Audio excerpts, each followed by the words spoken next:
you might see this more prominently on YouTube Shorts more than anything else, but managed to get myself a bunch of chocolate bars I normally wouldn't eat, just for the sake of comparison contest. So we got the Cadbury Dairy Milk Fruit and Nut. We got Reese's Peanut Butter Bar. That's something new. This is one of my classic all-time favorites, so maybe one of these chocolate bars can dethrone my Hershey's Cookies and Cream. On top of that, we got Hershey's Mr. Good Bar. I've never had a Hershey's Mr. Good Bar before, so that's interesting. And then we're gonna do a Ferrero Rocher Milk Hazelnut and Almond comparison. And then we're gonna compare this with Feastables, Milk Chocolate, Milk Crunch, Dark Chocolate. So, you know, I'm gonna have, you know, all this chocolate to myself. We gotta load the refrigerator up.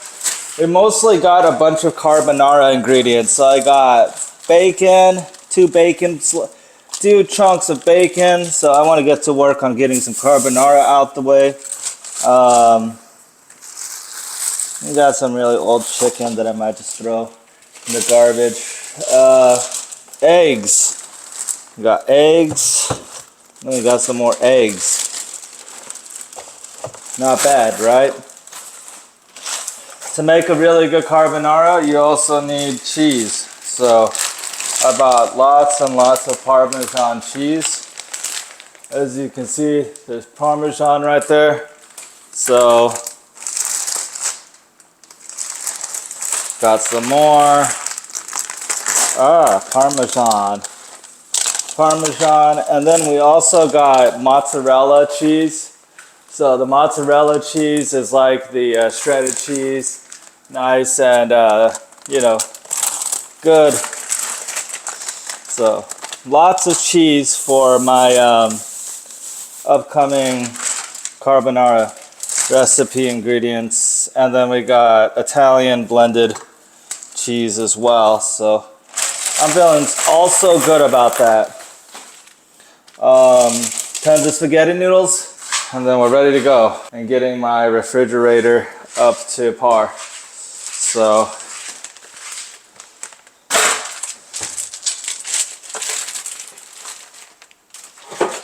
stashing away the spaghetti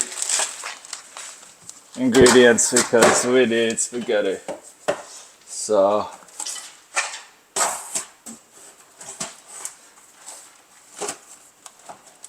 as you guys can see, my place is fucking disgusting right now. So this ain't the look of a hotshot celebrity coming up on YouTube per se, right?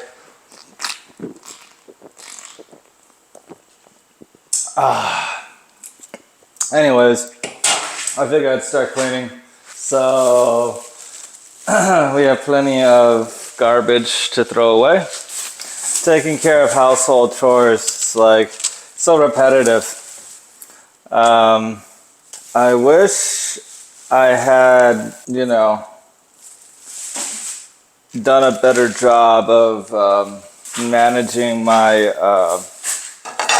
space from time to time, because there are times where I get so sucked into like working on my computer and taking care of like basic video edits, or I just gotta vegetate, like, oh shit. So yeah, I'm cleaning and I'm cleaning and I'm cleaning, and I've been meaning to do an unboxing on camera because I got some brand new power washer in the mail. It's an electric power washer. Oh, mighty shout out to Amazon for getting that to us.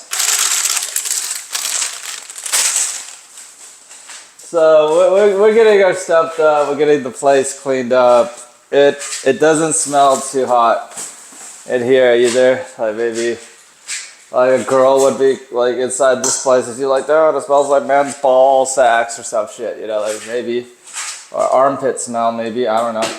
Whatever girls say to say a guy smells disgusting, you know. That's maybe, you know, accurate, somewhat accurate about how the condition of the place might look to someone right now. So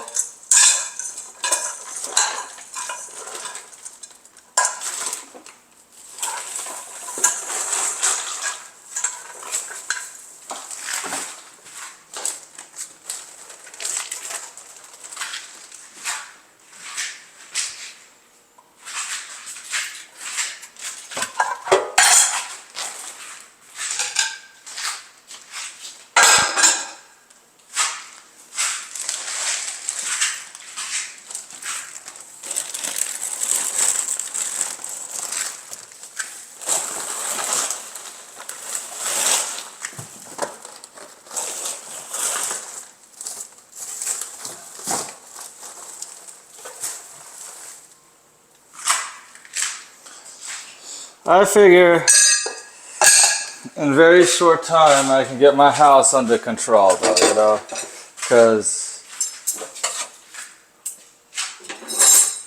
like whatever, you know, like fuck my life.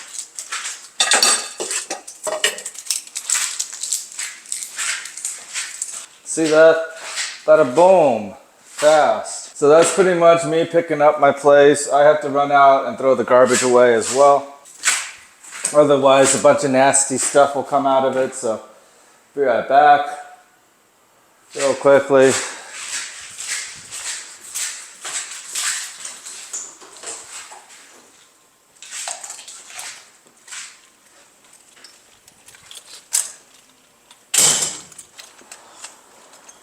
Alright, guys. So, I finally made it back. And, we have officially gotten my house to a level where it's somewhat reasonable, somewhat bearable again. But I still see some more room for improvement, so let's work on this a bit more. So, I just got some new packages from Amazon of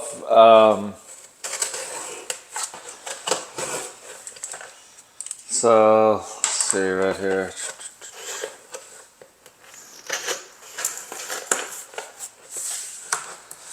All right.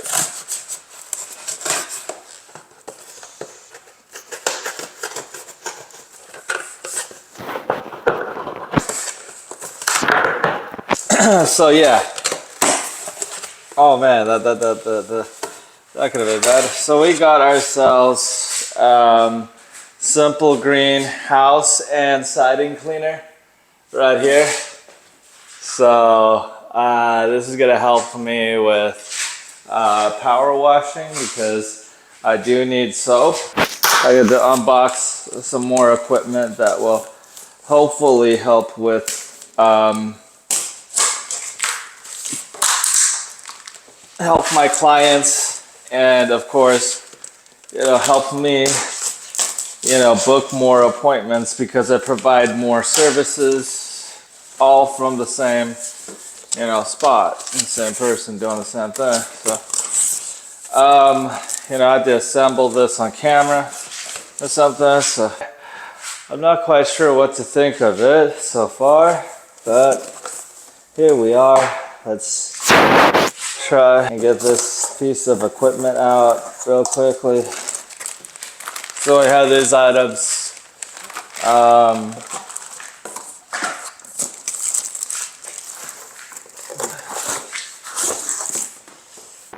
My thing is just, let's just get all the smaller stuff out, I just wondering what am I dealing with, like what a bonanza this is, This is a tool that will help me make money, and also help me maintain client properties and stuff like that. So, all in all, I'm thrilled. I'm not quite sure how much setup time I have, but hey, in my private studio apartment area, like, look at this. So we got the Powerade pressure washer. It comes equipped with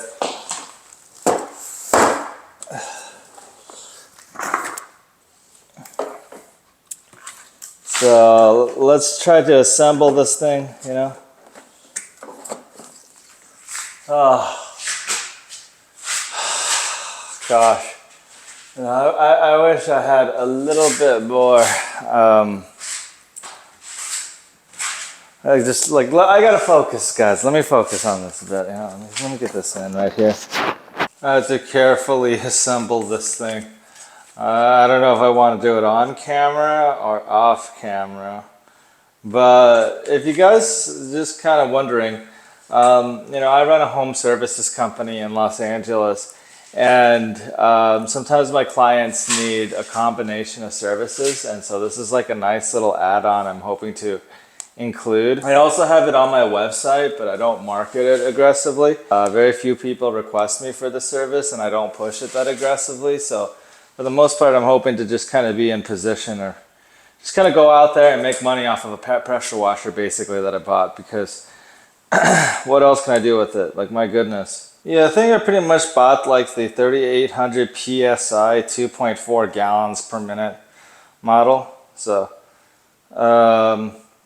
it's a 3800 PSI 2.4 gallons per minute. And it's like an entry level pressure washer. It's just what I could afford to buy for the time being. So I want to make sure that, you know, it works. I'm going to assemble the power washer and then I'll be back, okay? Alright, so today is my birthday and I don't have anything particular, but I am going out to see somebody that I just recently met. So, we'll do like some group exercise activity. But yeah, today's August 4th. It is, in fact, my birthday. And I'm not sure what to do besides socialize. I didn't prepare no birthday party, but maybe I'll think of something more specific tomorrow. But for today, I'm gonna try and do some outdoor activity. Okay, guys. I wish I could say that my energy was very high for the past couple days, but it hasn't been. I kind of felt like a little bit of fatigue and burnout. And I also have to measure the pacing at which I publish videos now, because I'm anticipating that at the minimum, like, I want to focus a bit more on quality, and I want to make sure that I have the right number of videos coming out per month in relation to the audience that I'm trying to build. So, and I also had to spend some more time working inside of my business this month, and I'm hoping to document a little bit of that, but today is my birthday. So on my birthday, I feel like going to the beach. We're going to be doing stretches, we're going to be doing some exercises, we're going to be meeting some new people. And I'm just really glad that Nadia invited me today, because I was going to end up doing, I was going to have a pretty laid back birthday. I just turned 31 years old, by the way. So I am getting older, but I still feel very youthful inside. And I feel like I have a lot of upside to what I'm doing. So, you know, for the most part, I don't know what else to say.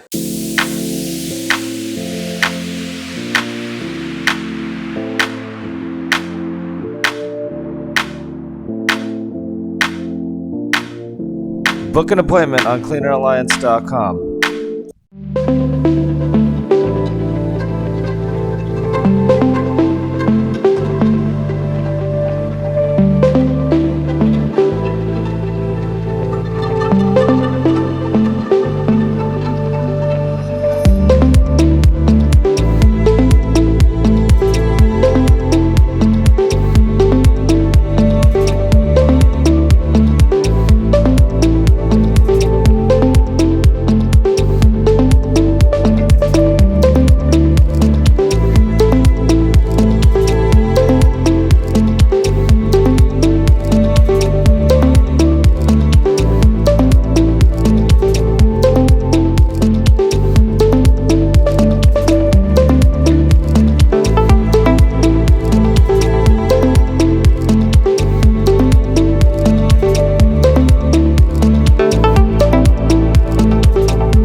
Alright guys, so I just made it out to Will Rogers State Beach, and basically we're in Pacific Palisades, so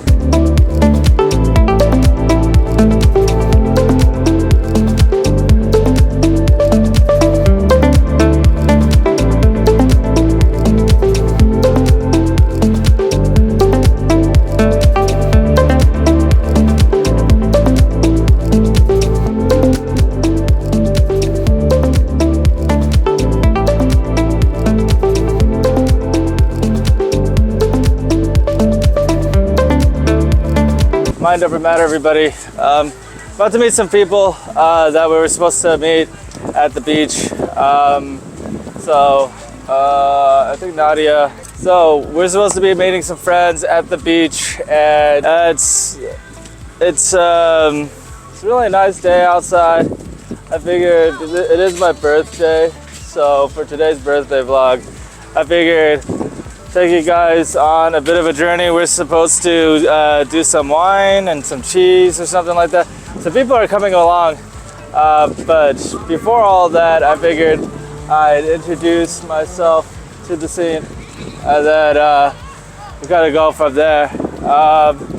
So yeah, welcome to the Pacific Palisades. I'm sure some of you guys would be thrilled to be out here on this marvelous day.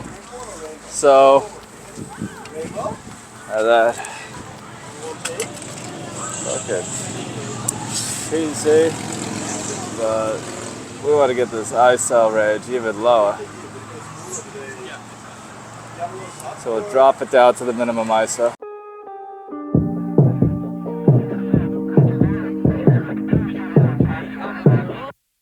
Wake up 2 p.m. I don't know where we are. Looks like a cheap motel with our clothes on the floor. I don't know how we ended up here,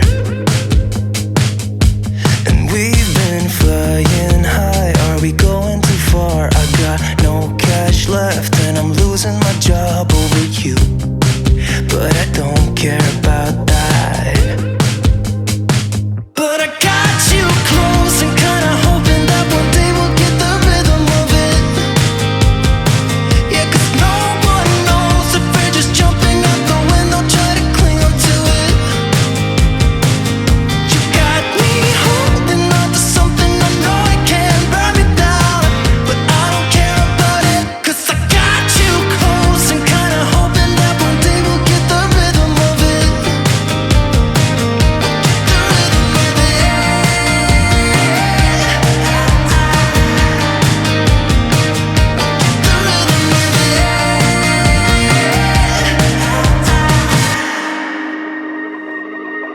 I've been chasing you like the tail of a dog. I don't get no sleep when we kiss in the dark like we do. I just love the way it feels. Yeah, I know it's bad, but I can't resist. When I look in your eyes, I don't know what is real. All I know is that I could go anywhere, anywhere, as long as you're with me. Oh, I'm drunk and I know it, but I got you close and kinda hoping that one day we'll get the rhythm of it. Yeah, 'cause no one knows if we're just jumping out the window, try to cling on to it. You got me holding on to something I know it can burn me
Молодцы. И центр поднимаемся. Опять повернусь боком. Ребят, опускаемся вниз. Nadia is a fitness expert and a fitness professional here in Los Angeles. Can you tell us some more about what you do and how you organize events? Yes, I am a wellness coach, and today we're doing actually something very unique and really special.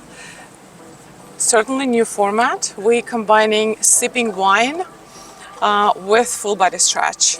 And as a first event, we're doing it here on the beautiful Pacific Palisades beach, where it's not a sunset, but it's certainly getting to the evening time where the body wants to relax. So we are going to be doing 60-minute full body stretch. We'll be sipping cool white wine and doing the full body stretch on the mats and watching beautiful weather, beautiful ocean, and enjoy each other.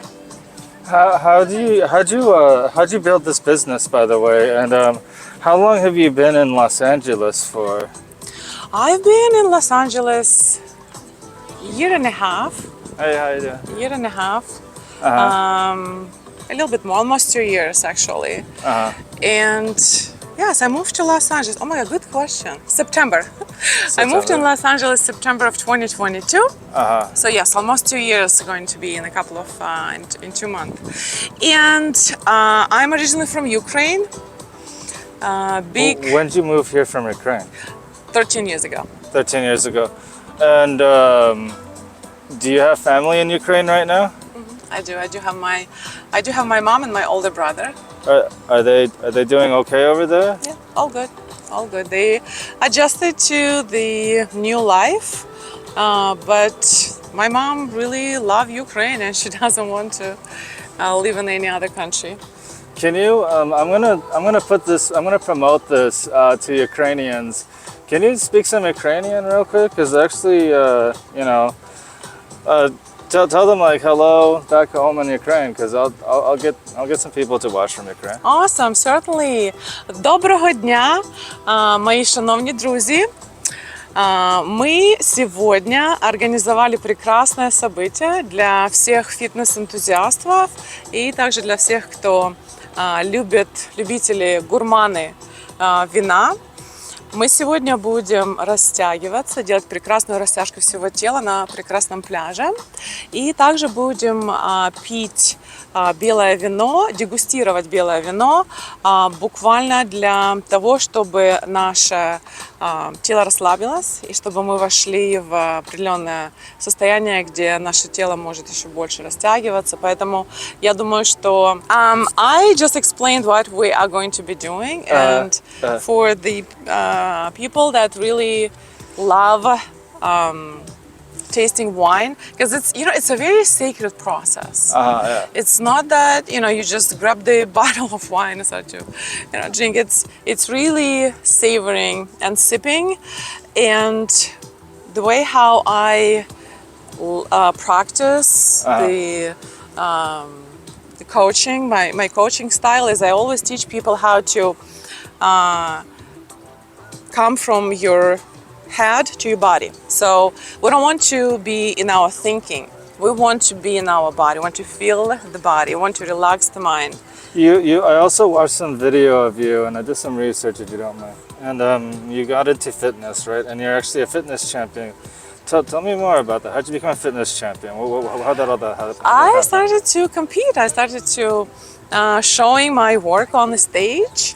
I fell in love with the lifestyle and just loving the whole process of getting ready for the stage.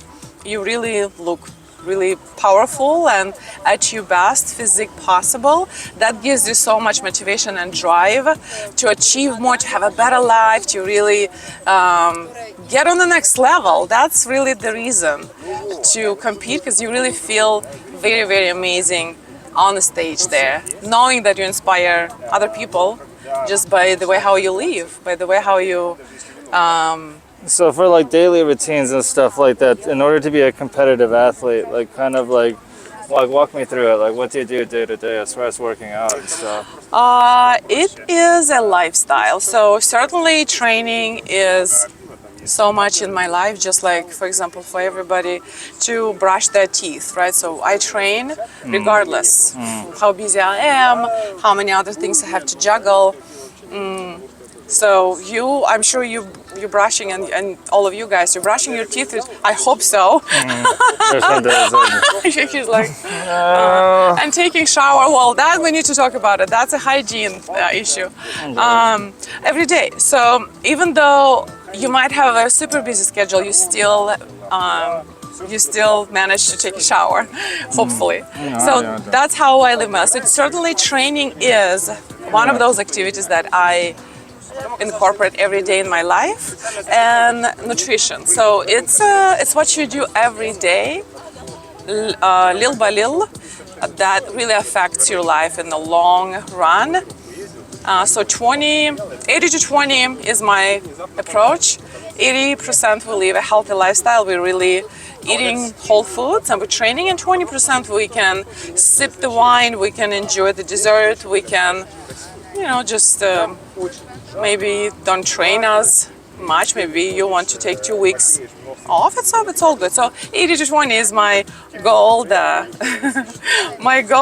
golden goal. awesome. Yeah, today's actually my birthday. It's August 4th, and I'm actually like... Happy birthday! Hey, cool! So it was actually really nice of Nadia to invite me. I know she didn't like plan that out or anything like that. She didn't actually know today was my birthday, and obviously you could tell. I have no idea. Yeah. And otherwise I'd just be at home, like just taking a really relaxed and chill day and stuff like that. So I'm like 31 years old now. So I aged up by another year, and I'm just kind of thinking to myself, like, what am I going to do for this upcoming year? And one of the things that I was actually thinking about is getting in, better fitness and better shape.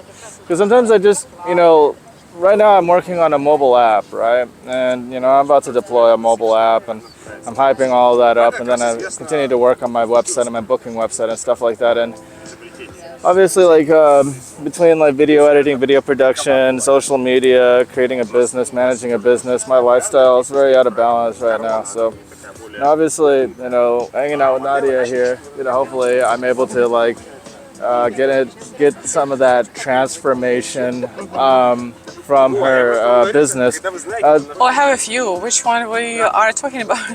The events business. You're in the Wellness event- resources. Okay. So, do you have a website? Oh, what was it called? Wellnessresourcesgroup.com. Okay, so wellnessresourcesgroup.com. So, throwing in that quick mention in there, it just helps, because like sometimes, while we are out here to, get in better shape and stuff like that, we also want to incorporate your business into the content as much as possible. Absolutely. When did you start the wellness group? I started about 6 months ago, so it's a brand new business. Okay. Take two. No, I can't. Maybe later, yes. Ask. But your name's Nora, though, right? Yes, my name is Nora. This is something new. That's why I came to try, and I think it will be great because we have a good day today. It's sunny, and the beach is always a good idea, and the ocean. I think it's already good. Oh, so that makes... Tell me that you not make a video again. No, not again. Don't worry about that. I just wanted to talk real quickly. I wanted to be able to talk like into the microphone real quick and just kind of say like, hey, like for the most part, yeah, guys. What's your name? I forget. I'm Alex. Alex, Yeah. I can't repeat third time. That's it. Yeah. I'm done. Yeah. Okay. You're done. You're Yes. done. I You're tell done. 2 times the story. Okay. No worries. So you're from Ukraine, though, right? I'm from Kazakhstan. You're from Kazakhstan. Oh, Yes. that's interesting. But today I'm like a Ukrainian flag, yeah? Yeah. Yellow and blue. Yeah. Oh my gosh, I support Ukraine Why so everyone much. tell me that I'm from Ukraine. What is it like in Kazakhstan? Like, how long has it been since you've been in Kazakhstan? How long? I'm here for 3 years, and the Kazakhstan. This is a big country, and it's very far from the U.S. It is. It is. Yes, Yeah. you need to fly 25 hours. Oh wow! Wow! It's Wow! exactly under the different side of the world. Oh my God! Okay. And we have 4 seasons, and this is a country between Russia and China. As the biggest country in the world, as number 8 in the world for the territory, but the population is very small. It's because there's no ocean in Kazakhstan, is there? There is no ocean, but there is the Caspian Sea. So it's the water source, maybe historically, maybe. Huh? Water. Water is a determining factor in how big a population gets. Yes, it's a big factor. Yes, Yeah. you're right. Yeah. Right. And I came to US 3 years ago, Yeah. and I like this place because of weather. And I came today to just enjoy the stretching and wine. Yeah. Me too. meet Me new too. people. Yeah. I also wanted to meet new people as well. So, alrighty. Yeah. Any questions? No. I just like, you know, I just keep recording and roll it because you just never know. You get good moments, like you on camera. Yes. The more natural you Yes, act, yes, the that's better. why I tell you the first time is Yeah. on the right. The second, the third is like repeating. You know, it is true. It is true. But true. the beauty of it is that like you when it didn't goes like switch vertical on the that way. video. No. I did. Like with the one in vertical mode, it goes like when I edit it, it goes to a different type of format. It's called YouTube Shorts. I And then the horizontal version, it gets edited into But a you make different a type first of it. video. Yeah, both of them being made. Both it's being good. made. Yeah. Cut it. You can Yeah. cut it. Yeah, but like one is better for social media in one way because you get like a different aspect I ratio know, that I way, know. and the other one sideways like that. So we got Before both. you put on the social media, you need to show me how it looks like. Okay, well, let me give me your phone number then. Because if I don't like it to go to the social media. Okay. 310 All right. And then NORA. okay. What do you you want? Hey guys, can we ask you to a little? Yeah. Oh, okay. Yeah. Я хочу на воде водички, чтобы было. Водичка, чтобы была. Я думаю, можно попробовать, чтобы было видно, да? Давайте только уберем бокалы, а то они попадают сейчас. I think we're out of battery.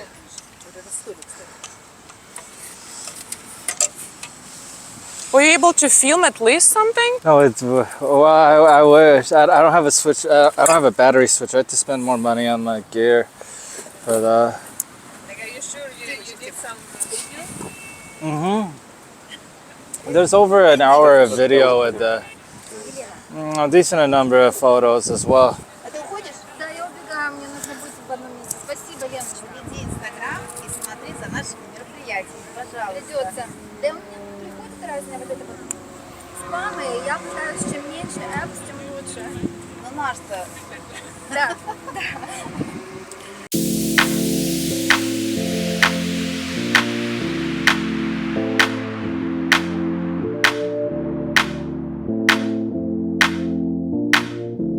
Book an appointment on cleaneralliance.com.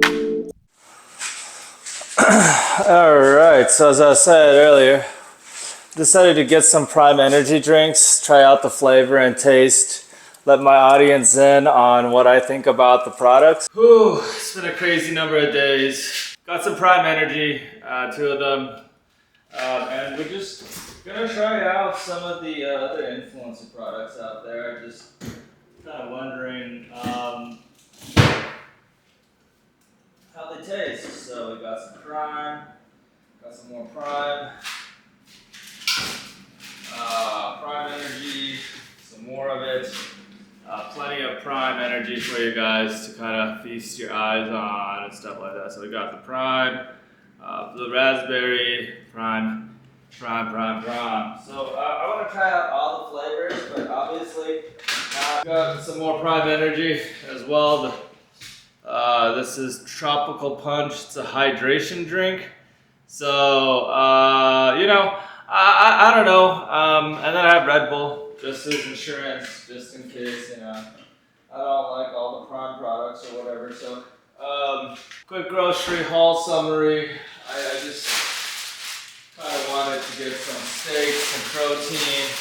I feel a lot better after yesterday's back stretch as well. So, I think I spent my birthday very well. I want to, eat a steak on the cheap. So I'm just gonna cook something real quickly. I think I'm gonna rehydrate on some Red Bull or something like that. But I figured I'd show you guys how I ended up reviewing all the Prime Energy products real quick, or the Prime product, Prime Energy, whatever. Whatever will get my channel some views. I don't care. I'll do anything at this point to generate some audience. Objectively speaking, though, we got some jasmine rice. I've been starving. It feels like I've been fasting for the past couple days, eating like a bunch of like carbonara or whatever. So pasta's when I go cheap. So I want to make some Mexican rice with steak, and the Mexican rice will have like a nice little jalapeno on top or something like that. I don't know. I just figured that Mexican rice and then a good steak to go with it was what I was thinking for like a birthday meal. Let's get going on that. So, I kind of slowed down on vlogging for a little bit, but I figured that for the most part, I can push through. I can push through my exhaustion by starting with the Red Bull. Growing up, Red Bull has been my de facto favorite, one of my absolute favorite energy drinks. I'd give this like a 9.8 out of 10. So, let's see. Same old combination. Let's just get to work and get some steak and some Mexican rice going. All right, so, I don't know. We'll get the steak going, but I personally want to focus on making a good Mexican rice.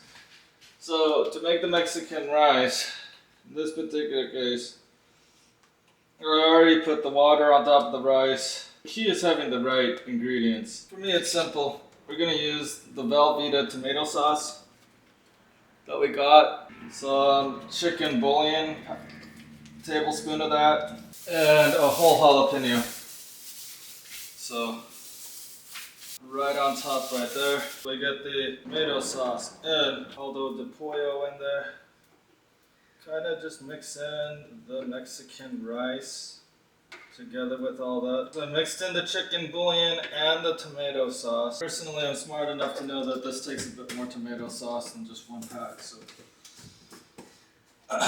we'll add in a second one, the Velveeta tomato sauce. Okay, another thing that I'm going to add, I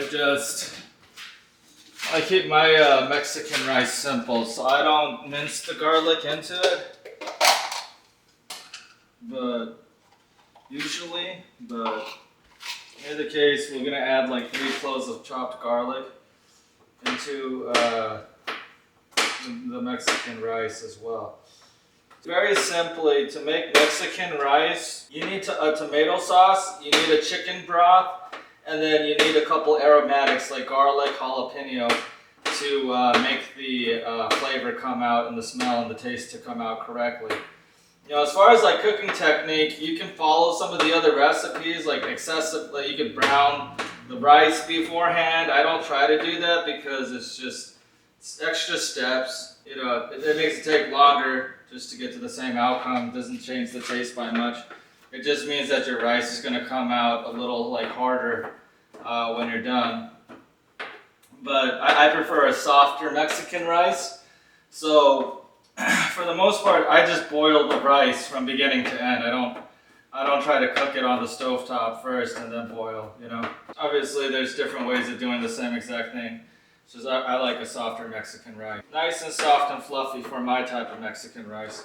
And I also use jasmine rice rather than long grain rice when cooking mine. So, got the garlic inside of there. We got a garlic, about 3 cloves chopped, and then of course a jalapeno on top for the aromatic We're gonna leave that alone, and then I'm gonna cook steak right next to it to get to that nice, you know, steak with Mexican rice. So it's gonna feel like a really good. Okay, so we're cooking Mexican rice. We're gonna cook some steak to go with it, and I forgot the term of it, but I just fell in love with this. Just having like this nice steak on top of Mexican, like a bed of Mexican rice. I don't know what the name of that is called, but I'm gonna eat it. I'm gonna go look it up on Google, and then I'm gonna come back and then just kind of put the steak on top of a bed of Mexican rice, and just, for the most part, the vlog, I'm excited to tell you guys that I'm gonna keep pumping out the vlog content, and then I want to create more educational content. I want to talk about different product reviews, or just review different products that I'm really curious about, like Prime Energy. So we should definitely see some of those videos come out. A couple individual cook videos. Kind of just, you know, trying to avoid repetition right now. What do you guys think about the stretches though? Like I got to the beach yesterday, and you know, I woke up the next day and my back feels really straight and a lot better. So I'm really thrilled about that, and you know, just kind of straightened my back out with those stretches yesterday. I'm feeling really optimistic. I can't wait to show you guys the next vlog episode, where we're gonna go door to door, and this ain't a prank. Like, we're gonna go out and we're gonna go door knocking because we need to generate some customers, and my situation is a bit dire, I'm not gonna lie. So I'm gonna show you the scramble method of getting out of, you know, not having any jobs or booked appointments and your regular clients. Basically everything just kind of hit the fan all at the same time. Beautiful thing is that at the very minimum, I get to celebrate my birthday with, you know, a phenomenal steak, some Mexican rice, kind of keep it cool, guys. So what else is supposed to go with steak and Mexican rice? Let me see. I don't know. I saw it at a restaurant. Somebody was like, they have a meal item called like steak with Mexican rice. So there you go. There you have it. Nice little Mexican rice on its way. That's my biggest priority, is making sure that rice comes out perfectly, because once it does, it'll complement my steak really well. Okay, so we're getting our steak down like that, nice and simply. I just need some salt on top of it.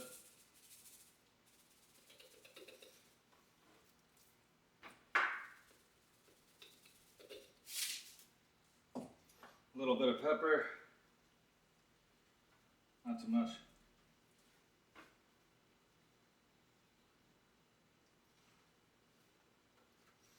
And then we're gonna chop a chunk of butter and get that on top of the pan. Well, typically want like 2 or 3 tablespoons of butter in your pan. So that's what we're gonna do. Throw the butter in the pan. And then, look at that. We got the steak. Lots of butter helps when you're making steak, you know. Lots of butter helps. Rice. I just want to mix it so it doesn't get burnt too much towards the bottom. But burning at the bottom of your Mexican rice is common because there's just that bottom burnt layer. Just avoid it. Don't eat it. Alright, we're going to start turning down the heat on the Mexican rice because I don't want to burn the rice, and we're running low on fluids and we don't need more water. This is nice. At this point, you just want it to sit and let the steam take over the cooking process from here. Reduce the heat quite a bit. Rice just needs the ambient steam to cook. Well, that's good. Now, as far as the steak, Get that butter nice. It's all melted now. Now I can throw the steak down. Kablamo. Nice and thick inside the butter. So I turn the heat down really low, and then I'm just gonna let the Mexican rice kind of steam right there, and that'll be left like that for like another 30 minutes. The water has kind of evaporated from the Mexican rice. So the trick is you bring your heat all the way down to like 1 or 2 on your stovetop, and then you let that heat sort of soak into the rice for another hour to about 30 minutes. That softens the rice and it allows the flavor to get into the rice as well. Now, if you're hanging out with Latin American people, what always helps is you serve them, you know, a bed of Mexican rice with instant protein or something like that. They'll like you a lot more. They might have some comments about how your Mexican rice can be this way or that way, but for the most part, if you have a rice recipe down, you can pull it out for your favorite Mexican friend, and they'll be like, dude, it's bomb as hell. I'm gonna let it cook for another minute, and then I'm gonna flip it for the steak. I'm gonna go for like a medium well done steak. So I like cooking. I really do. It brings peace to my mind when it feels very chaotic and stuff. So let's go for the flip on the steak. Nice. Complamo. See that? So it comes out nice and evenly. And we're gonna cook this for another 2 or 3 minutes or so.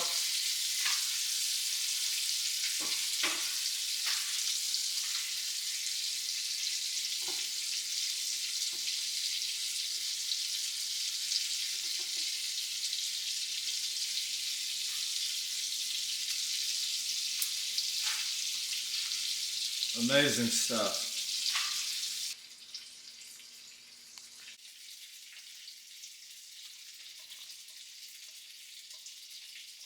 All right, so I'm finishing up.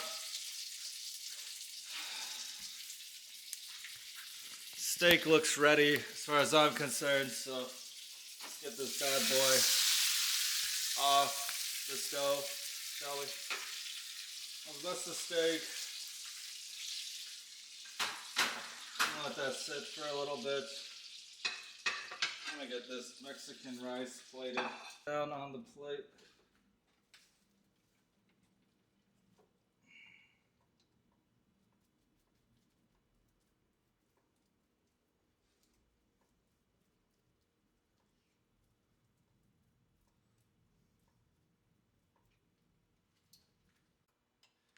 Okay, so all that's left is we got the Mexican rice plated.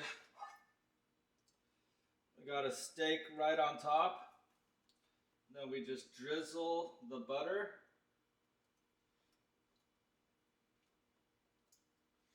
As such.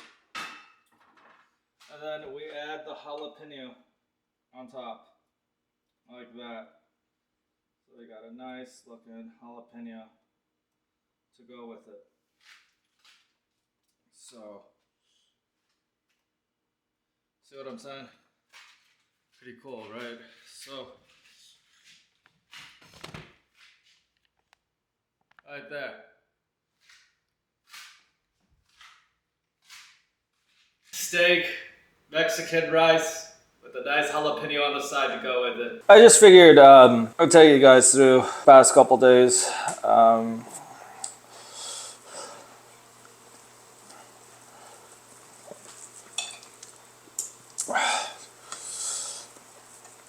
Oh my God, look at this. Isn't that lovely?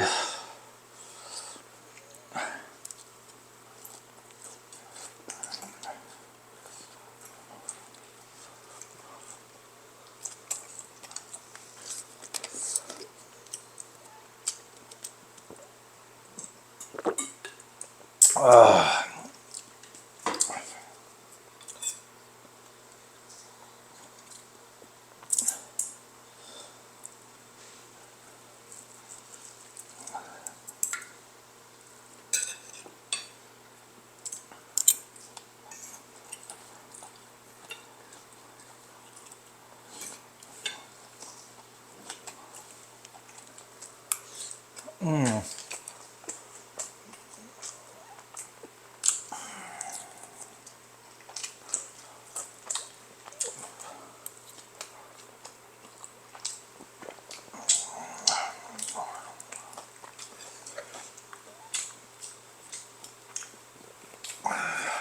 just hanging out. Let's just experience the day's events with me.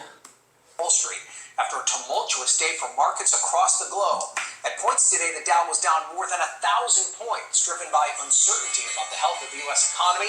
The trading day is about to end with the ringing of the closing bell. You heard it there. And let's take a look at where all three major U.S. indexes closed today, all of them in the red. You can see the Dow down almost 3 points, the NASDAQ down almost 3.5 points, and the S&P falling just short of losing 3% today. The sell-off began overnight with Asian markets getting hammered. Japan's Nikkei index fell 12%. It's the single worst decline since the 1987 crash on Black Monday. The losses then swept through Europe, where stocks fell more than 2%. Meanwhile, market volatility is at its highest level since the early days of the pandemic in 2020.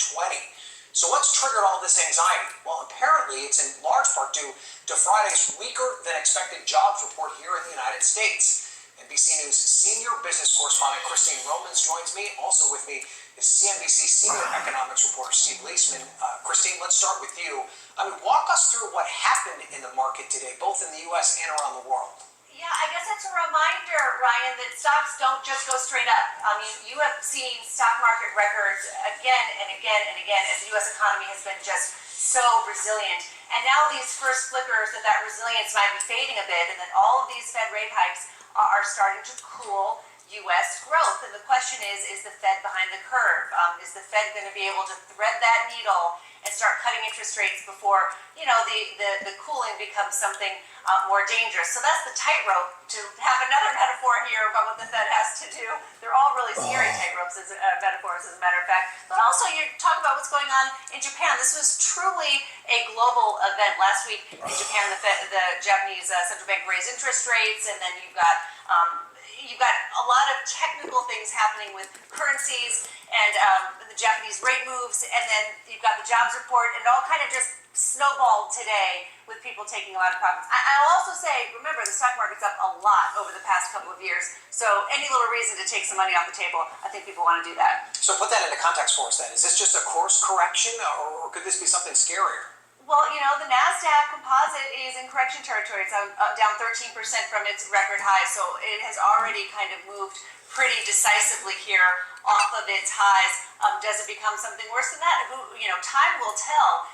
But certainly there's been so much enthusiasm in these artificial intelligence chip-making stocks. You look at NVIDIA, for example, it has doubled this year. I think it took 5% off today, but doubled. So some of these stocks have done very, very well. And one could argue they were frothy. They were, valuations in some of these stocks were quite high. So now maybe getting back to a more reasonable level. So how concerned should the average American be? I'm sure everyone might be looking at their 401k today and be a little nervous about what they saw over the last 72 hours. It's always days like this that people are trying to figure out, now what's the login to my 401k account? And I always say, if you're scrambling to find the login, that's not the day to sell. Those are always the kinds of moves that lose money. They call it market timing, and market timers generally, regular people who try to time the market always lose. There's something, if you're a boring buy and hold investor, these are the kinds of days that help get things back into more normal perspective and let you buy stocks a little bit cheaper, Ryan. Okay, that's a good way to look at it. Thank you for the optimism as always. Steve, let's bring you in now. And just help me understand how the U.S. economy could gain 114,000 jobs and then set off a global panic. What happened here? Well, I think you got to go back a few days at least to the narrative here. The Bank of Japan unexpectedly raised interest rates on Wednesday. That sort of started this whole thing snowballing. And then on Friday, you have the weak jobs report. This morning we woke up to a 12% really historic sell-off in Japanese stocks. Look, there's this process called the yen carry trade. I don't want to bore you with the details. People borrow in yen at cheap rates from the Bank of Japan. They buy stuff in the U.S. When Bank of Japan raised those rates, those trades start to unwind. The thing you got to know is we don't know how big it is. It has to play. It's a process that has to play out. And so the jobs report was a catalyst. It made people rethink the idea of how strong the economy is. But I don't think it is the reason to panic, so to speak, because the U.S. economy has been relatively strong. It has really surprised for a couple years. As Christine pointed out, the Fed raised rates over a year ago to 5.38, a historic level compared to back to 1980 when we had the stagflation of that period. And we've been living with these higher rates for a year. They're finally starting to bite, and the Fed is looking like it needs to cut interest rates here and probably should have cut interest rates before. So the key here is that there's only been one really bad number when it comes to the U.S. economy. Yes, we are weakening, but I don't think that the recession is imminent relative to just this one number. Breaking news, markets about to open. I think they should be opening actually now, as after a global sell-off, European and Asian markets plummeting around the world. And we've been looking at futures, and they were more than 1,000 points down. Rahel Solomon, we are so lucky to have you here, but you bring us bad news. Yes, I bring bad news today, at least so far. We'll see how the markets open, and we'll get that pulled up just as soon as Let's pull up the big board so we can see where things are right now, actually, because it's ugly. There it is. So we're still off, yeah, about 1,000 points for the Dow. So this is a continuation, and we'll see how the S&P and the tech-heavy NASDAQ are opening. I imagine probably not good, but this is a continuation from Friday, right? It's the new week, same old concerns that plagued the session on Friday. So on the one hand, you have that jobs report that came out, obviously weaker than expected, and you have some who say it's one jobs report, it's one data point. That does not necessarily make a trend. On the other, and this is where the market appears to be, there is a growing feeling that the weakening that we have already seen in the labor market is intensifying, but also maybe the Fed dropped the ball. Maybe they waited too long. We can actually pull up for you where the Fed funds rate has been, and you can see it's been in that 5% range for quite some time. Sort of adding to these concerns that maybe the Fed did too much. This is the unemployment rate, which we saw obviously jump in last Friday's report as well. But it's sort of adding to these concerns that perhaps the Fed has done too much. Perhaps the interest rates are too restrictive, and you're seeing that sort of in consumer spending, that being the concern. So the question now is, what does the Fed do? What do we do with this? I talked to Mark Zandi, the chief economist of Moody's, a short time ago. I asked him the same question, and this is what he told me. He said, the Fed needs to start moving. If they don't, we are going to have a problem. The economy is sputtering, and it's going to stall out. Recession feels much more likely. So the clear message is the Fed's got to move. Let's put up again so we can see where things are. That's the Dow. Yeah. More than 1,000 points, a big, round, ugly number. I think in percentage terms, the NASDAQ even uglier right now. The tech-heavy NASDAQ. And in Japan overnight, they had record down day. More than 10%, driven largely by tech right there. Yeah, so What's happening? Why? So you have the NASDAQ, obviously the tech-heavy NASDAQ. So you think about names like Apple, you think about names like Meta. So part of this, and there are a lot of different factors. Bad news. Lots of bad news today in the markets. Too frothy. It's a bit of a bloodbath for the bulls. Correction. I will say that I spoke to, and then just to point out the Japanese yen, as you pointed out, what we're seeing here in the U.S., even worse overseas. And there's this expression in the markets that when the U.S. catches a cold, the rest of the world catches pneumonia, right? And so part of that, perhaps, is what we're already seeing. But for people who are watching this at home thinking, things fall everywhere. It's not just the markets. Right, exactly. I might come next. Hold on to your seats. But for people who are watching this thinking, okay, one, what does this mean to me, and what should I do? Greg McBride, who's the chief financial analyst at Bankrate, he pointed out, look, volatility is common, and a 10% pullback tends to happen on average every 12 months. Investing for the long term means embracing these periods of turbulence, either to buy more, if you're feeling like you have that risk appetite, or to maintain the long-term perspective. So, hold on, buckle up. It's always what they tell you, so hold on. But I guess the big question is when the Fed might drop rates. And if I might, producers, if you might give me another minute or so, I will say that the next time the Fed is scheduled to meet is mid-September. But what you are starting to hear much more of is, do we see an emergency cut, a meeting in between meetings? Even this morning, Jeremy Siegel of Wharton said as much on CNBC. So do we see the Fed not only move, but move quickly? All right, we will be watching that. We will be watching the markets all morning long. Rahel, I think you better not go far the way things are looking right now. Thank you very much. Thank you so much for joining us for CBN News Watch. I'm Ephraim Graham. Ahead today, Israel preparing for an attack from Iran that could last for 2 to 3 days, as Iranian leaders have reportedly told Arab diplomats they don't care if their response triggers a war. Are prepared for an attack from Iran in retaliation for the killing of a key Hamas leader in Tehran last week. The head of U.S. Central Command is in the region working to build a coalition to help defend the Jewish state. Israeli Prime Minister Benjamin Netanyahu says his country stands ready to defend itself against any enemy attack. CBN Middle East Bureau Chief Chris Mitchell brings us the story from Jerusalem. Netanyahu sees the situation as a seventh front war where Iran and its proxies are trying to strangle the Jewish state. Their visible aggression is insatiable, but Israel is not helpless. We're determined to stand against them on every front, in every arena, far and near. Anyone who murders our citizens, anyone who harms our country will be held accountable. He will pay a very heavy price.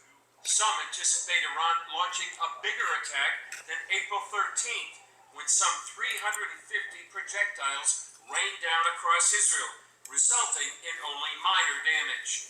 The Alma Research Center here estimates a combination of ballistic missiles, cruise missiles, and UAVs from many sites in western Iran.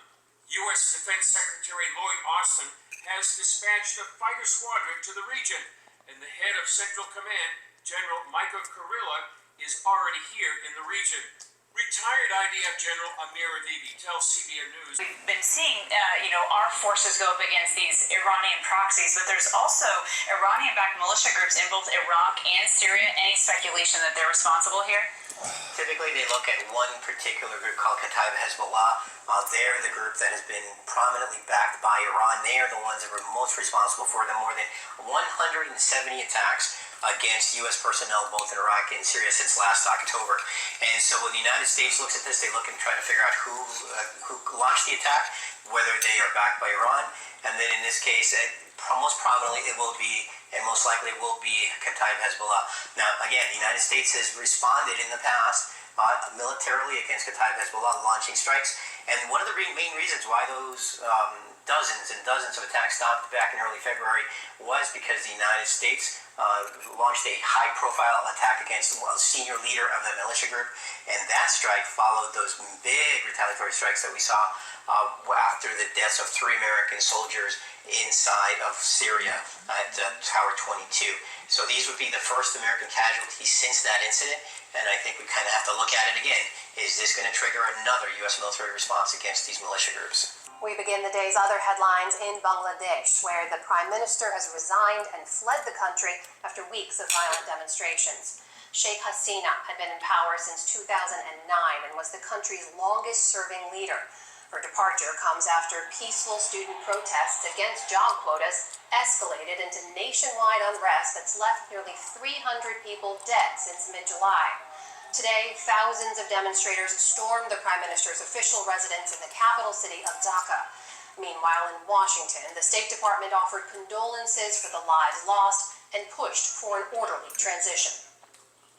It is vital that we have full and transparent investigations to ensure accountability for these deaths. What we want to see is democratic order. We want to see the Bangladeshi people choose their own government, and that's what we'll be looking for in the days and weeks ahead. The country's military chief says he's taking temporary control as soldiers try to calm the unrest. Bangladesh's figurehead president Mohammad Shahabuddin announced today that parliament will be dissolved and a new government will be formed as soon as possible. To the Middle East now, a Department of Defense spokesperson has confirmed to the NewsHour that several U.S. personnel were injured in a suspected rocket attack at the Al-Assad military base in Iraq. It's the second such strike on the facility in less than a month, and it comes amid heightened tensions in the region. Also today, Hezbollah launched a new drone attack on northern Israel, leaving 2 Israeli soldiers injured. That follows last week's killings by Israel of a senior Hezbollah commander in Lebanon and a top Hamas leader in Iran. In Tehran today, officials said that last week's targeted killing on Iranian soil won't go unanswered. جمهوری اسلامی ایران در استفاده از The Islamic Republic of Iran will definitely take serious deterrent actions to guarantee its security and punish the aggressor with power, decisiveness, and toughness. Secretary of State Antony Blinken spoke by phone to several of his Middle Eastern counterparts today, encouraging them to tell Iran that escalation is not in their interest. Meanwhile, the United Nations says it has fired 9 staffers from its Agency for Palestinian Refugees, known as UNRWA. That comes after an internal investigation found they may have been involved in Hamas's October attack against Israel. Allegations of such involvement led more than a dozen countries to pause funding to UNRWA, including the United States. Most have since resumed doing so, though the U.S. has not. Man, I'm full. The Supreme Court rejected an attempt to delay Donald Trump's sentencing in his New York hush money trial until after the November election. The decision also left in place a gag order on the former president. The state of Missouri had filed the lawsuit claiming that the New York case infringed on the rights of voters, quote, to hear from and vote for their preferred presidential candidate. In May, a jury found Trump guilty of 34 counts of falsifying business records. His sentencing is scheduled for September. Supreme Court Justice Clarence Thomas failed to disclose more trips on a private jet provided by GOP donor Harlan Crow in 2010. That's according to a letter from Senator Ron Wyden to Mr. Crow. The Oregon Democrat wrote, quote, I am deeply concerned that Mr. Crow may have been showering a public official with extravagant gifts, then writing off those gifts to lower his tax bill. The letter is part of an inquiry into the relationship between the two men and comes amid a broader push to clamp down on Supreme Court ethics rules. A spokesman for Harlan Crow said the inquiry... All right, guys. Well, I am full of news, and I'm just going to take the food I just got done eating. I'm full. And I want to sit down and talk with you guys about the market crash before we conclude this particular vlog episode, because it is worth noting that the markets are crashing unexpectedly. So I kind of want to give you guys my take before you guys have to move on to the next episode, if you guys are that interested in watching still. To help to care for families who have to stay out of the way and seek safety as the firefight continues. So the world can be such a negative place sometimes. Like, are also having some concerns. apparently there's also like a wildfire going on in California. San Bernardino's on fire. To be under an evacuation order. We do not believe that is the case at this point, but this billowing smoke certainly frightening to people who are watching it, and frightening as they hear about the number of houses. I don't know what it is about the middle of summer. We're in August. So much negativity today.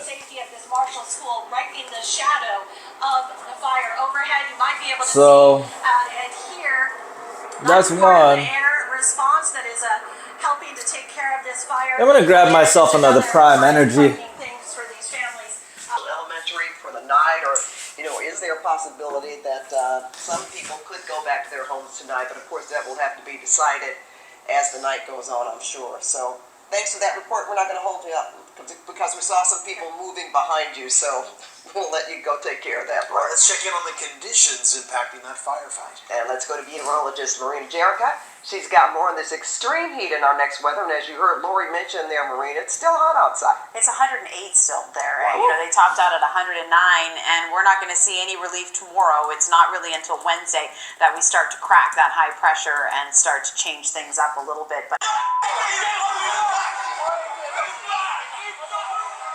They are scenes that are now happening daily in towns and cities across the country.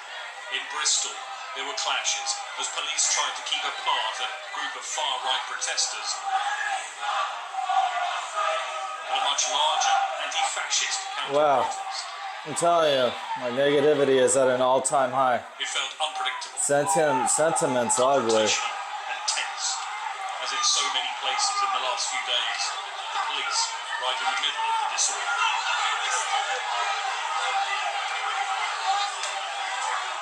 In Hull city centre, another standoff between a large group of protesters and police.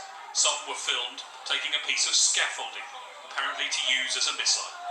and what's become the soundtrack for many taking part in these protests.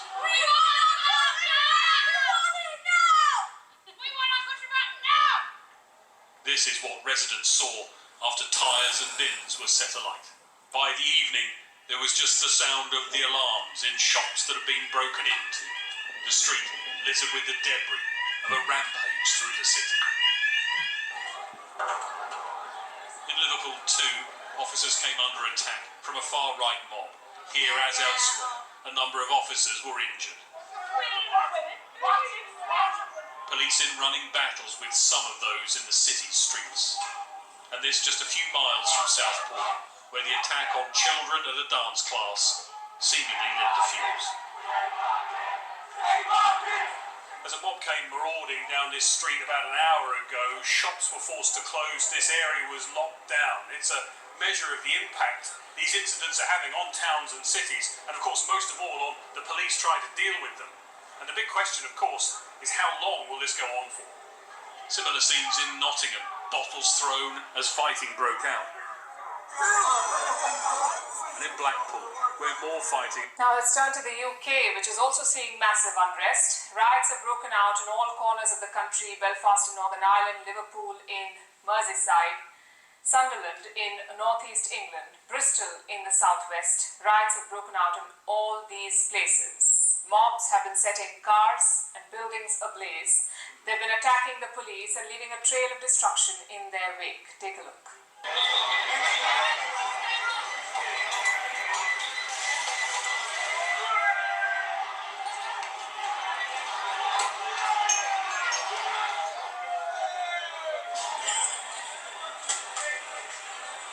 It's kind of disturbing what's going on in the United Kingdoms right now.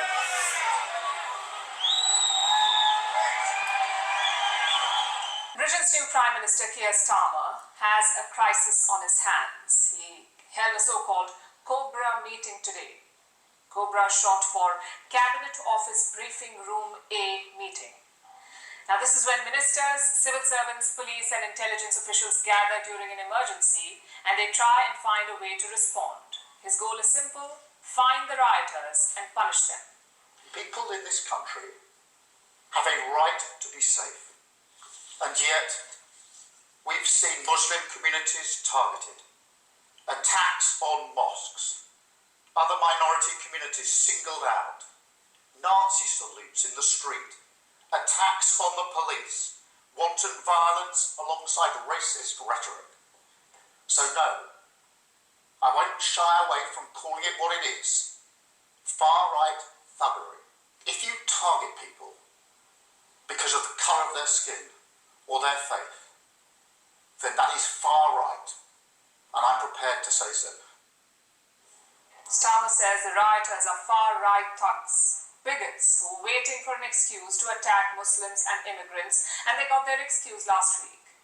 Last Monday, a 17-year-old boy went on a rampage in the town of Southport. He stabbed multiple children at a dance studio. 3 young girls were killed. 8 other children and 2 adults are in hospital.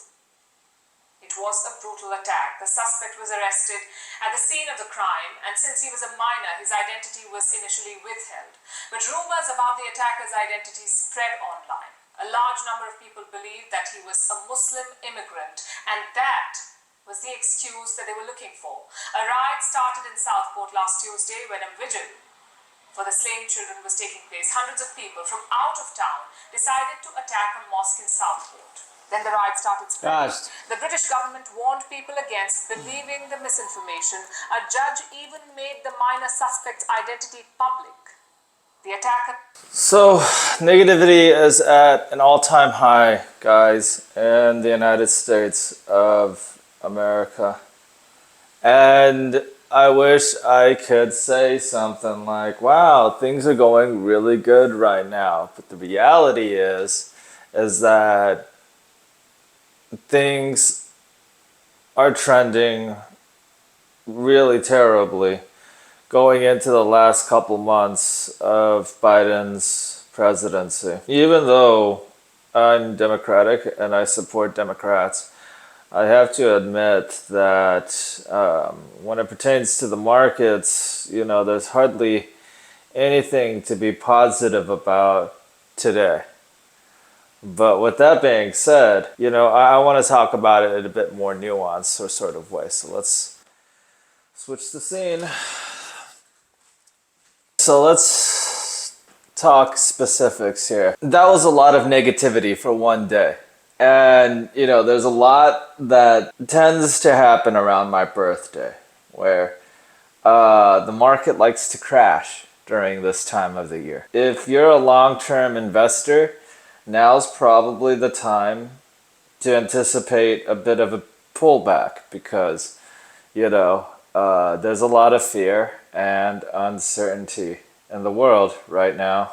Some of it stems from politics. Some of it stems from the fact that there's a lot of political upheaval going on right now. A lot of people split on, the Democratic ticket, Kamala Harris. People view her negatively in terms of the economy when compared to Donald Trump. Republicans might make a good argument when it comes to economics, but then when it comes to human rights, women's rights, a bunch of other areas, obviously, voters feel very mixed and very divided about this particular election cycle. So that's just the politics of it. There's also the fact that Israel could be going to war in the next 24 hours. So I think logically, Jewish people and Jewish traders might be just closing out and selling their stock positions before they leave their country today or tomorrow. There's been a lot of warnings issued by the US government telling people to immediately evacuate Lebanon.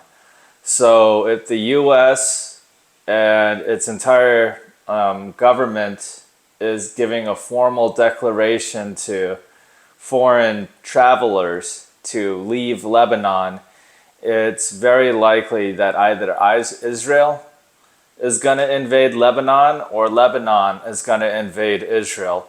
One or the other, but it's starting to sound like we're in the beginning stages of a broader conflict in the Middle East. So negativity is very pervasive in the month of August. I was expecting there to be some negativity. During the summer months, I plan on, being productive, make smart business moves long term, and, have, good decision-making processes as far as investing right now. Because if the markets are going to pull back, and I've heard a lot of arguments, but I'm not a bear. I tend to make more money betting on positive directional moves in a stock. And if you are stuck betting against the market, you have to use a combination of leverage and luck. And those leverage and luck while betting against the market is what a bear depends upon to make money. The opportunities to make money from shorting the market are more limited. And I would size up the stocks that you guys are betting against and look at the particular negatives of a stock position solely rather than just looking at the economy. Now, when I look at economic indicators, I'm not completely convinced that we're immediately heading into a recession quite yet.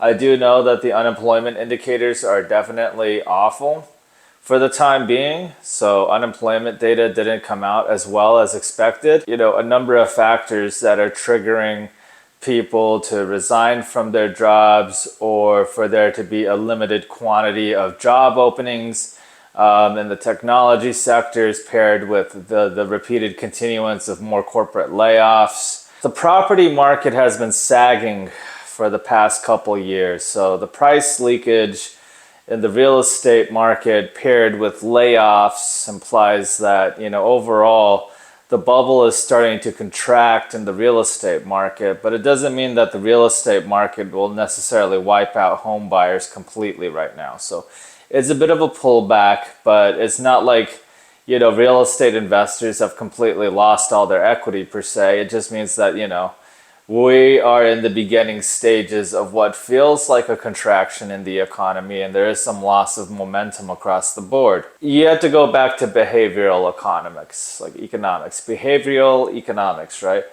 just because there's a lot of negative data right now and there's negative information that's very pervasive about the economy and the environment that we're currently in, it's not necessarily the fact that, correlation is always going to line up with actual data and events that are going on. So for example, typically when you see the sensational negativity that bears tend to hype up, they tend to look strong during periods of market volatility.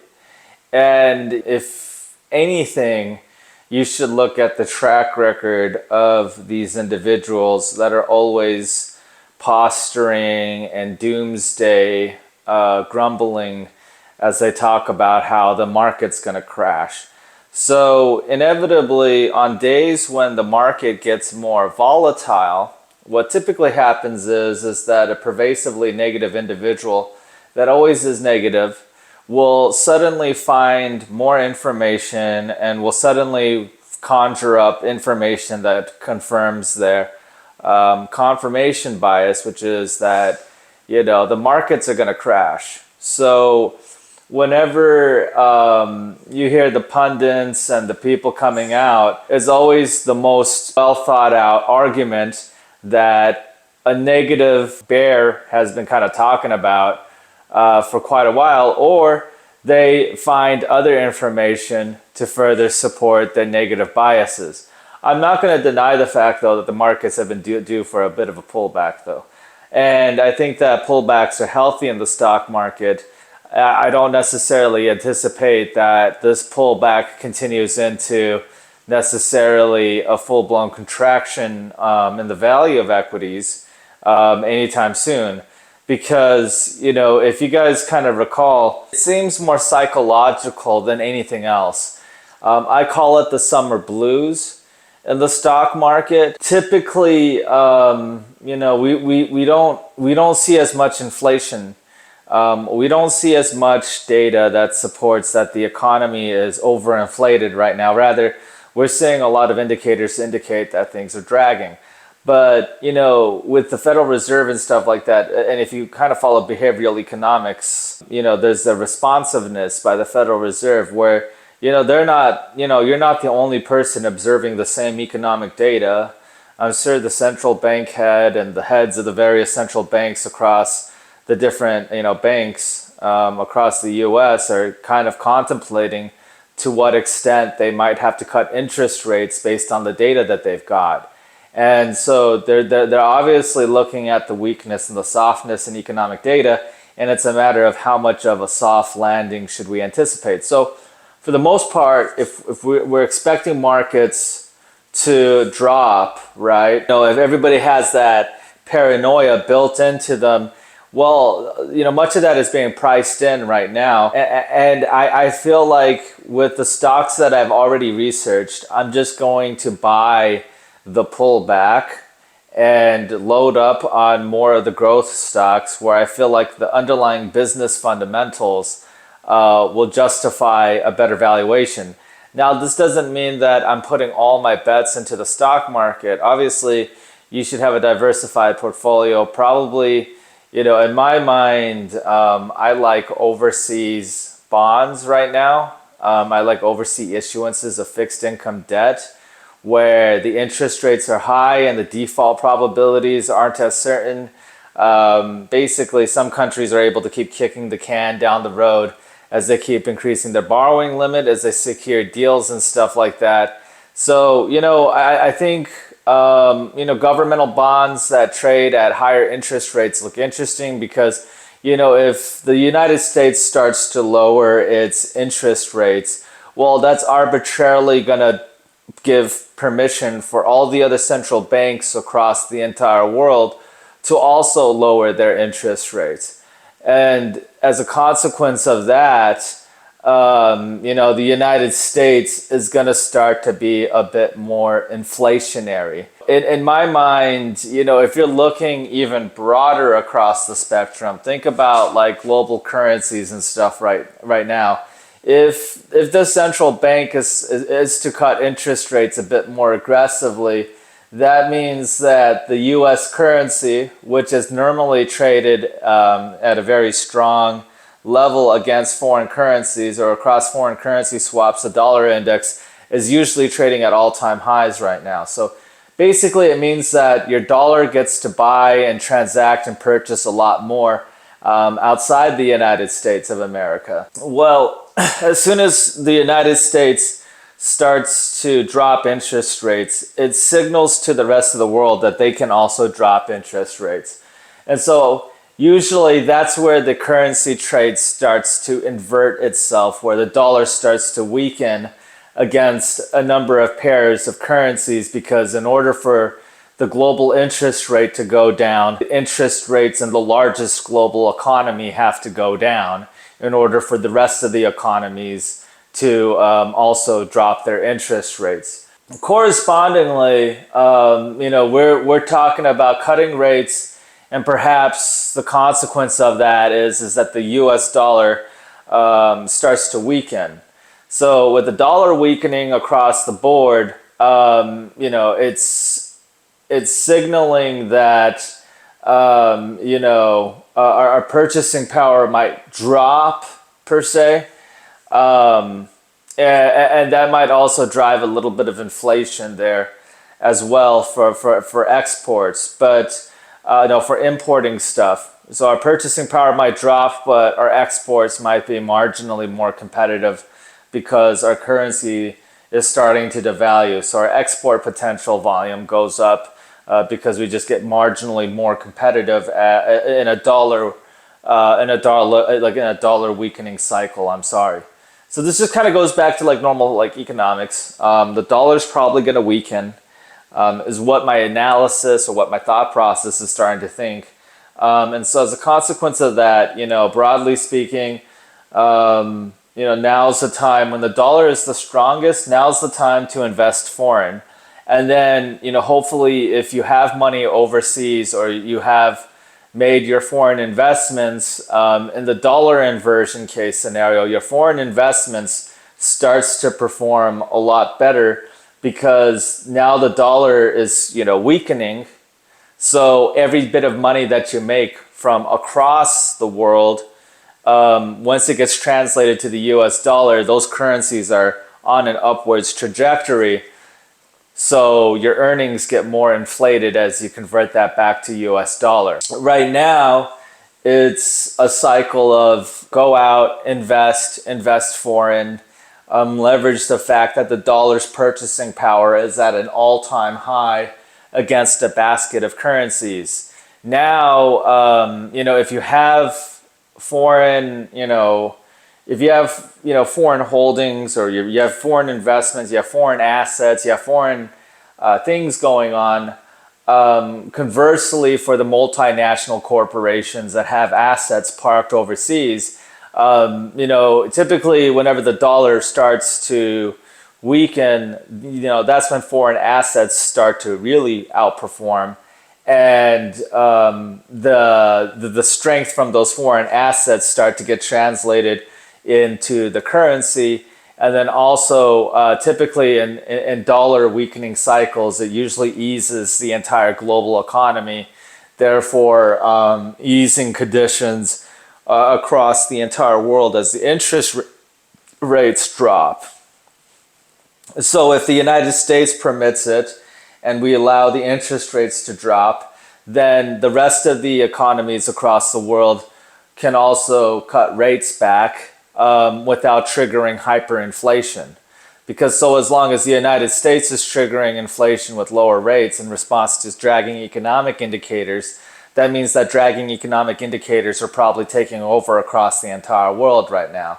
So that's the thing about behavioral economics, is that, the recession pontificators will pontificate that based on this data trend, this is what's bound to happen. But, I've seen a lot of times in the past 5 to 10 years or 15 years with modern day Fed policy where it's almost like, yes, as soon as it turns into a recessionary indicator or recessionary indicators start to flash, it's almost like the Federal Reserve starts to go into monetary easing mode and it starts to get really aggressive with loosening the policy ahead of an even more disastrous crash landing in the economy. And that's kind of the way the modern Federal Reserve System has been for the past 20 years, ever since the subprime crisis. So overall, do we see cataclysmic, economic casualties at this pace? Probably not. And the main reason is because, balance sheets on banks are a lot stronger, and the home builders are performing a lot better due to a tighter inventory cycle of residential homes right now. So the typical drivers that cause a broader, economic meltdown in the United States aren't completely like signaling that this is the meltdown point for the entire economy. With that being a given, I think the Federal Reserve does start to do a number of things to ease economic conditions for the U.S. by lowering interest rates and probably buying up treasury assets to drive down the value of treasuries, thus pumping some money into the economy as well, indirectly leveraging the Fed balance sheet. So that's the behavioral component, and that's why I say that it takes a truly unforeseen economic catastrophe like a global pandemic for the Federal Reserve to be responsive or reactive to an event. Basically, an event that happens outside the ordinary expectation of a statistical model because it's like a black swan type of event. So, so as long as, there's no disease outbreak, then what else could cause a potential recession? And, sure, you got economic indicators blaring that a recession is probable, but that's only going to cause the Federal Reserve to use conventional levers in order to ease economic conditions to prevent a recession from happening. So because we're all observing the same exact events going on at the same time, everybody's making a forecast, right? And the Federal Reserve has access to the same data that we have, and some of the data points indicate that a recession is more probable, then obviously the Federal Reserve is probably going to do something to get ahead of a recession and try and ease monetary conditions so that a recession doesn't happen. And the way that usually happens is it starts from the Federal Reserve cutting back rates, and then the economic data continues to worsen and worsen while the rate cut cycle starts to take place. And during a rate cutting cycle, we're cutting back from a higher interest rate than where we were at back in like maybe 2017. So for the most part, if you were to talk to expert traders right now, they'd be trading the volatility, pretending like maybe they, foresaw a way of, betting against the markets and making money. Well, I don't really buy into that. I don't really believe those types of individuals. I feel like people who overly gimmick and try to time the markets tend to, lose money from, slippage and turnover in their brokerage accounts. What I would recommend right now is for you guys to consider buying stocks and just keep buying. I don't know where the bottom's at, particularly in this pullback and rate cut cycle, but we are in a rate cutting cycle. And a rate cutting cycle means that, the Federal Reserve is, cutting back their interest rates, and they don't know where the economy is necessarily going, other than the fact that they're trying to avert a recession, where all the people that are fear-mongering are talking about the recession. The Federal Reserve, with all its data and tools, is going to try and prevent that from happening. So ultimately, you kind of have to lean in the favor of okay, those are the historical data figures that correlate to a possible recession, but where's the black swan event that's actually going to trigger the event? And so one possibility is, and a lot of economists and geopolitical analysts are talking about the broader war going on in Iraq, and the possibility that Iraq and the Iranian war could potentially sink the global economy. One way this could potentially occur is a sudden spike in the price of crude oil could suddenly make the price of crude oil extremely unaffordable, just because a bunch of supply in the Middle East gets knocked down, particularly Iranian production, is disrupted. Iraqi oil production is disrupted. Various oil production fields all throughout the Gulf states get disrupted in the middle of a war. I think the biggest risk that people are worried about is maybe a price shock in the price of commodities right now, particularly in the price of crude. If like it's a given. If for example there's like a sudden shortage of crude oil, and it's because there's a lot of military activity going on throughout the Middle East, what typically triggers a recession, oil prices go above $160, for example. So it just means that the markets are probably reactionary to the negative news cycle. We are in summer blues. It is August blues. The markets underperform in the month of August.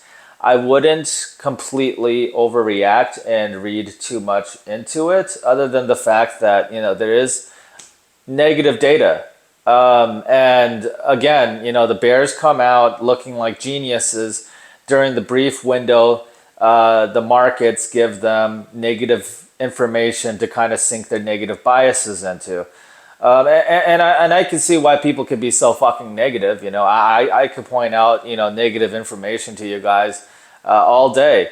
But the reality is that the unforeseen black swan event hasn't necessarily played out yet. So the Federal Reserve is proactive, and they're not actually reactionary right now. So that means that more likely Federal Reserve policy will likely get ahead of a recession. While those recession indicators are going off, it's more likely that the Federal Reserve will figure out a way to normalize their policy so that you don't have a recession, interest rates are lower, and perhaps economic conditions start to improve ahead of the trend line somehow. So that's for the economists over there to like really dial down and figure out exactly how much of a rate cut cycle like we're going to be dialing into, so that they can play the bloodbath and the expectation game against the market participants that think they're smarter than the central bankers. Okay, so it goes back and forth endlessly between the central banks and the market participants, and the market participants, boy, do they look smart today. But that tends to be, at least for the past 10 years, a lot of these market pundits that they hang their banner today. They're like, today is the day to be negative. And I'm telling you right now, if you're a more astute individually, if you're smart and you're observant, it could be it could be seasonality. There's a lot of data, there's a lot of geopolitical factors that could indicate a number of things that could be catastrophic, but those catastrophic events have not occurred yet. All we're watching right now is a statistical anomaly of events where the probabilistic future outcome has gone up to be more negative. So therefore, the market must price in a bit more of a negative in the near term, because there's enough justifiable noise to make markets more volatile, and therefore skittish, want to sell off, want to sell stocks in response to a bunch of negative information in the news. There's no doubt about it. Are we in for a bit of a negative cycle? Yes. But in a negative cycle, usually we get rewarded with lower interest rates. So for some people, depending on how the Federal Reserve plays their set of cards and their responsiveness to the economic data, how does the behavioral economics actually play out here? In other words, ultimately, if it's a solvable fire that the Federal Reserve with its conventional toolbox can kind of get rid of, then chances are a lot of bears might get head faked into all these negative indicators, and then the Federal Reserve starts to use a bunch of positive monetary measures to kind of clamp down on the recession, and then whatever incoming president comes in decides to use fiscal plus legislative measures to kind of ease economic constraints. So that's kind of like the thing that people don't anticipate. Just because data is trending negatively doesn't mean that the full black swan or whatever like expected outcome or event is actually going to play out. And because of that, it still puts the central bank in a position to be proactive. And whenever the Federal Reserve is dealing with just blaring indicators of economic downfall and stuff like that, that's usually when they're the most effective. When you'll find that the Federal Reserve is ineffective or less effective when they're caught in a situation where the economic conditions are bad and they're dealing with a catastrophic situation that's unforeseen, that's not anticipated, like a subprime crisis where there's a lot of derivatives and leverage tied to mortgage-backed securities. Well, that's already played out, so that's old news. Or a global pandemic starts to ravage the planet and the Federal Reserve is all of a sudden reactionary. It's not proactively responding to data. So when it's like this, the Federal Reserve, like the ball's in their court and they can kind of maneuver relatively easily to start manipulating their policy and start manipulating the underlying economy relatively quickly to get the data to come out better in a short period of time. It's when things happen unexpectedly and the Federal Reserve is reacting, that's when you should be hella bearish. That's when you should bet against the Federal Reserve, because the Federal Reserve literally has no clue what it just woke up to. Okay, so that's when the Federal Reserve is clueless, and then that's when you have a lot of permission, at least, to bet against the Fed, bet against the government, because the government is caught clueless and unaware of something. And so as a consequence of all that, that's what's causing all these negative things to happen. So are today's events like that surprising? I mean, maybe, but maybe not. I mean, honestly, we've been hearing about layoffs. Companies have been laying off their employees. There's been a lot of talk about artificial, intelligence and implementation of new technology, reducing the number of workers needed in corporate America. So there's like a humongous surplus of these overqualified people and not enough open job positions that need them, because companies can be more efficient with fewer people right now. And then not only that, there's just, the worsening of Israel and Iran. I mean, this war between Hamas has been going on for like a year. If anything, more bad news relating to Israel and Lebanon, people have been building up to this for a year. So even that shouldn't really catch, people by surprise so much, rather than it be a confirmation of more of the negative trend, if anything else. So, for the most part, there's nothing that I kind of see where it's like the Federal Reserve just woke up with its pants down. So because that's not the case right now, it's not like the Federal Reserve Bank is completely on fire and the economy is actually crashing right now. So that's another thing. Watch out for those psychological, glimpses into the way these guys and these pundits and these commentators, they talk a really good game, but right now is not the time to sell your retirement portfolio. For the most part, the central bankers are probably in much more control this time than the bears are. So if that's the case, the bears are probably going to lose eventually here, because the central bank is going to snuff them out. They're going to print out an extreme amounts of money. They're going to lower the rates. They're going to start doing foreign exchange manipulation. And then if things get bad enough, then they'll start using fiscal manipulation and fiscal policy. and then legislators will be dragged in to decide how much money to dole out and a bunch of other bailouts and stuff like that. So, you know, if it gets really bad, that's when you know the government is being reactionary. But right now, it just seems like a momentary blip in data. It seems like while it is confirmed that things are probably going to get worse, as far as like the Israel and Lebanon, as far as like the war situation, but once that gets priced, I feel like it's getting priced in right now. I feel like it'll have a negative impact psychologically, but in terms of global economics, it's not going to sink the entire world unless if a bunch of oil production facilities are somehow lost in the middle of this war, and there's like a sudden supply shock, like suddenly, you know, oil becomes very scarce, and it becomes really hard to replace that supply.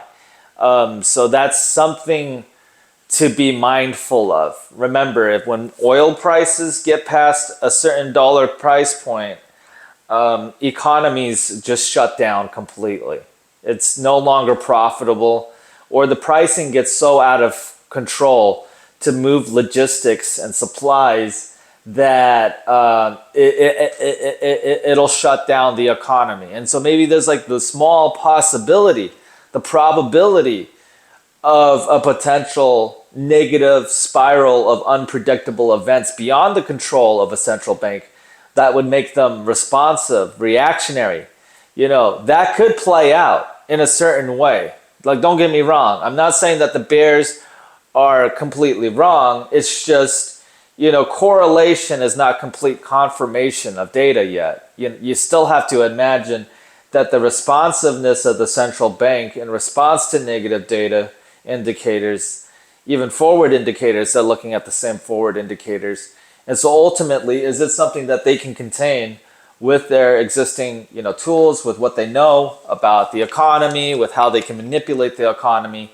Is it within reason for the central bank to go into a rate cut cycle without it causing an economic crash? And I think they can. And I think that's the more likely scenario. That's why I don't think it's necessarily time yet, per se, from a timing perspective, to just dump all your stocks.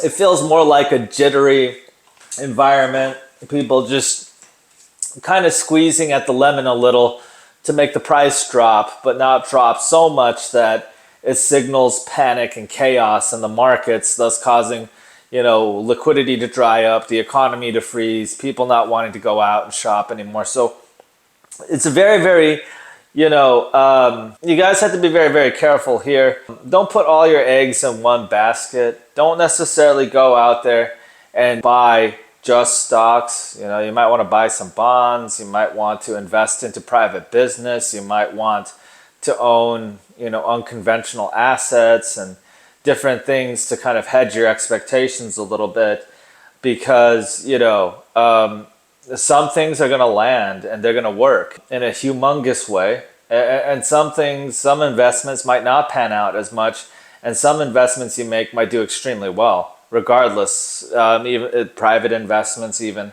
There are compelling opportunities right now in this environment, and those who are very, very wise and can capitalize on opportunity are the ones that make money. So I kind of wanted to lay that down there. You know, I know some of the people that are probably like thinking to themselves, hey, you know, you recommended some stocks lately. Now the entire stock market dropped. So I'm not too stressed about it. I think I'm going to go back and, you know, make some more money and save some money and buy some stocks on the cheap again this year. Having financial discipline and creativity during a time like this is very, very important. So just because, you know, the news is negative, you know, you know, this is just confirmation for a bunch of people who've always been ringing the alarm, who are always saying negative things about the economy. They sound the loudest on days that confirm, you know, the negative bias that they've got. But for the most part, I'm not completely convinced. And it's why I just say to myself, just keep buying. Keep doing the things that make the most sense. I'm going to keep buying into some of the growth stocks that I've been recommending. And I'm just going to keep, building my business. I'm going to keep building my YouTube channel. I'm ready to grind. And I'm going to be grinding really hard this year, regardless, to generate really, phenomenal results in my business, inside of my company. So even if it's not like positive and the world is doing so, good, and the stoicism, be a bit of a stoic right now, and just kind of say to yourself like, hey, things are terrible, but even if they're terrible right now, don't let it get to you. Don't let those negative things that are going on in the world, or like that is true. Those are factual things. I'm not asking you guys to tune out information just because it's negative. I don't do that. I'm just saying, just because the world's a negative place doesn't mean that it should affect you. Even though it does, try to channel your will, your energy, and your emotions and your state of being to overcome that negativity. So just because everything around you isn't going so well and the news ain't good, maybe we all probably thought we were supposed to make more money or have different outcomes this year, but ultimately you've got to overcome that. You've got to overcome the negative biases that are keeping you down, because right now it's kind of like do or die, feast or famine. I hope you guys enjoyed my birthday vlog. I kind of filled it up with a lot of different stuff. I don't know how the final edit's gonna look, but be sure to watch this episode if you like it. Watch my other ones as well. I really hope you guys subscribe, and you guys continue to support, like, and comment.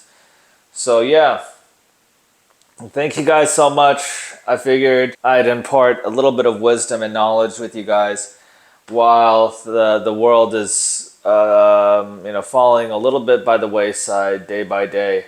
But even though the world and the environment is negative, it always seems like there's going to be something negative and something awful going on anyways.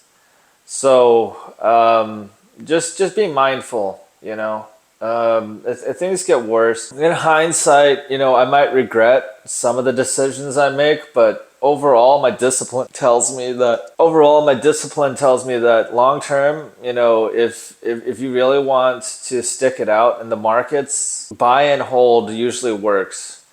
And it's really hard to accumulate wealth when you're always trying to time negative events. Because negativity is, it's common, but it's not, comedically, it's not the easiest way to make money, looking for just negative events and triggers. So there you go, guys. There you have it. Well, that's my birthday vlog. The markets are crashing. The economy might do terrible tomorrow. Whatever. I'm not going to let it affect me. I'm fully aware of what's going on. Awareness doesn't mean like I'm ignorant to what's going on. I'm just saying to you guys that there's likely to be a response to all of it. And if you're smart and you're wise, I would think of it like maybe it's a momentary blip. Maybe it's just a temporary, window where, prices might drop again. And it gives people an opportunity to, start accumulating and buying up their positions in stocks at a bit of a cheaper discount. All right, guys, enough rambling from me. I kind of just went on and on and on about everything, and I truly hope that you find some of that useful. So take care, folks. See you guys on the next vlog.